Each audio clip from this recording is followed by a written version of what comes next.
राधे राधे दोस्तों। दोस्तों, क्या आप जानते हैं जो ये 16 श्राद्ध होते हैं, इन्हीं 16 श्राद्धों में हम जो पितरों के लिए रोज होम धूप करते हैं वे हम क्यों करते हैं? तो दोस्तों, इस संबंध में एक कहानी है जो बहुत पुरानी कहानी है।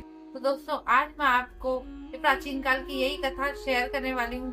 तो दोस्तों, प्लीज मेरे वीडियो को लाइक कीजिएगा। तो दोस्तों, बहुत समय पहले की बात है, यानी प्राचीन काल की बात है। दो भाई थे जिनमें एक का नाम जोगे और दूसरे भाई का नाम था भोगे।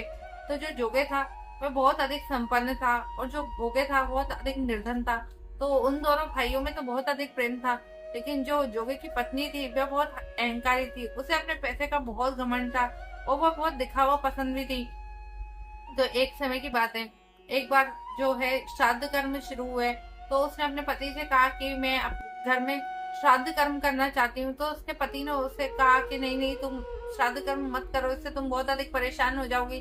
तो उसने कहा नहीं नहीं, अगर हम श्राद्ध कर्म नहीं करेंगे तो लोग हमारे बारे में बातें बनाएंगे। तो उसके पति ने उसको जो है श्राद्ध कर्म करने की अनुमति दे दी। तो उसने कहा आप चिंता मत कीजिए, मैं आपके छोटे भाई की पत्नी के साथ सारी तैयारियां कर लूंगी और हमें किसी भी प्रकार की कोई समस्या नहीं आएगी।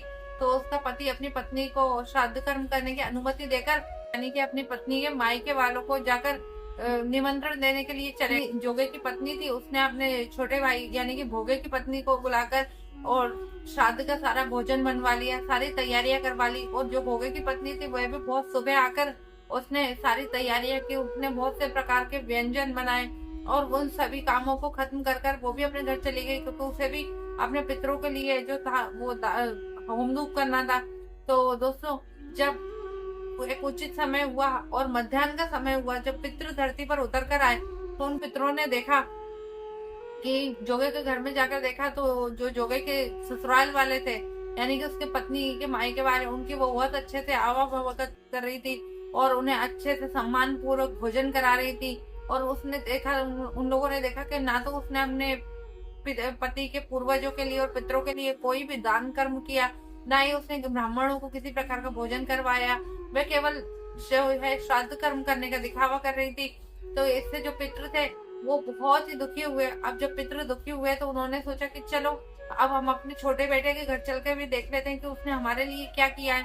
तो दोस्तों, जैसे कि मैंने आपको बताया कि जो भोगे था वो बहुत निर्धन था, उनके लिए तो 2 वक्त का जो भोजन था वह जुटा पाना भी बहुत मुश्किल होता था। तो जो उन्होंने भोगे के घर जाके देखा तो उन्होंने देखा कि एक जगह से वह अंगीठी जली हुई है, उस पर जो है थोड़ा सा सिर्फ थोड़ा सा गुड़ रखा हुआ है।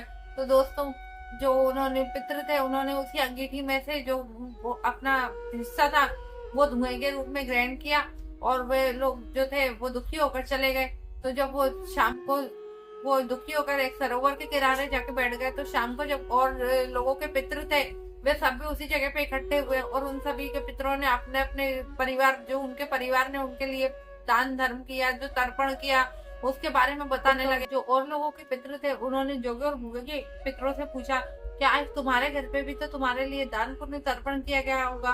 तो जो जोगे और भोगे के पितृ थे वो बहुत दुखी होकर कहने लगे कि जब हम अपने बड़े बेटे के घर गए तो देखा कि वहां पे तो हमारे लिए उसने कोई दान पुण्य तर्पण नहीं किया था, लेकिन वह अपने मिलने वालों को और अपने जो बीवी के मायके वालों को, यानी कि अपने ससुराल पक्ष के लोगों को बहुत प्रेम पूर्वक, बहुत आदर सम्मान पूर्वक भोजन करा रहे थे, लेकिन हमारे लिए उन्होंने ऐसा कुछ नहीं किया। और जब हम अपने छोटे बेटे के घर गए तो हमने देखा कि उसकी स्थिति तो पहले से इतनी खराब थी कि वह हमारे लिए क्या ही दान पुण्य तर्पण करता। तो इसलिए आज हमारे लिए किसी ने कोई दान पुण्य तर्पण नहीं किया। भोगे और भोगे के पितृ थे, जब वो बहुत दुखी हुए तो जो वह दुखी होकर जो थे वे नाचने लगे और बोलने लगे कि अगर आज हम भोगे के घर में धन होता तो शायद वे भी हमारे लिए कुछ दान पुण्य तर्पण कुछ कर देता। तो जो सारे पितृ थे वे भी उन पितरों के साथ नाचने लगे और गाना गाने लगे कि भोगे के घर धन हो, भोगे के घर धन हो। तो उनकी इसी आशीर्वाद और प्रार्थना की वजह से जो भोगे थे उसके घर में धन भी हो गया। तो जब शाम हो गई तो उनके घर में, तो भोगे के घर में तो भोजन के लिए कुछ भी नहीं था। ना उनके बड़े जो जोगे की पत्नी थी उसने अपने भतीजों भतीजियों को, ना अपने छोटे भाई मतलब उसके छोटे भाई और उसकी पत्नी को अपने घर रुकने के लिए कहा, ना वो लोग रुके। जब वो लोग अपने घर पे थे तो उसके बच्चों ने कहा कि माँ हमें बहुत भूख लगी है। तो जो भोगे की पत्नी थी उसने कहा कि जाओ बाहर जो हौद बना हुआ है, उसके नीचे भोजन रखा हुआ है, जो भी मिले वो तुम लोग मिल बांट के खा लेना। तो जब बच्चों ने जो हौद था उसको हटाया तो उन्होंने देखा तो उसके नीचे तो सोने चांदी के सिक्कों के ढेर लगे हुए थे। तो उन्होंने ये बात अपनी माँ को बताई तो उनकी माँ ने देखा कि वहां तो बहुत सारा धन का जो था ढेरी बनी हुई थी। तो उसने अपने पितरों को इसके लिए धन्यवाद दिया।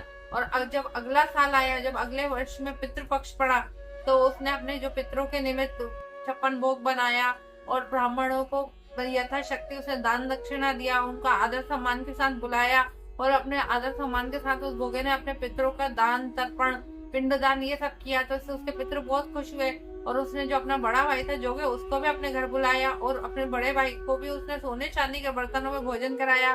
तो जब वो अपने जो उसका बड़ा भाई अपने घर लौट कर गया तो उसकी पत्नी ने कहा, देखो भोगे ने कितने अच्छे तरीके से दान पुण्य तर्पण किया। तब उसके बड़े भाई ने कहा कि उसने दान पुण्य तर्पण नहीं किया, उसने बल्कि हमें इस चीज का एहसास कराया और इस चीज की समझ दी कि हमें भी अपने पितरों के लिए ऐसी श्रद्धा भाव रखना चाहिए और हमें भी पितृपक्ष में केवल और केवल पितृपक्ष में अपने पितरों के लिए श्रद्धा भाव से ही दान दक्षिणा पूजा अर्चना जरूर करना चाहिए। दोस्तों, इससे हमारे पितृ बहुत खुश होते हैं, बहुत संतुष्ट होते हैं और इसी संतुष्टि से वह हमें आशीर्वाद प्रदान करके जाते हैं। और हमारे पितरों के आशीर्वाद से ही हमारे जीवन में जितनी भी उत्तरोत्तर उन्नति प्रगति होती है उसमें कहीं ना कहीं हमारे पितरों का और बड़े बूढ़ों का आशीर्वाद होता है। तो दोस्तों, हमें पितृपक्ष में हमारे पितरों के लिए दान पुण्य दक्षिणा अवश्य करनी चाहिए और उनकी मुक्ति के लिए प्रार्थना अवश्य करनी चाहिए। तो दोस्तों, अगर आपको मेरा ये वीडियो पसंद आया हो तो प्लीज मेरे वीडियो को लाइक कीजिएगा। तब तक के लिए राधे राधे, जय श्री कृष्ण।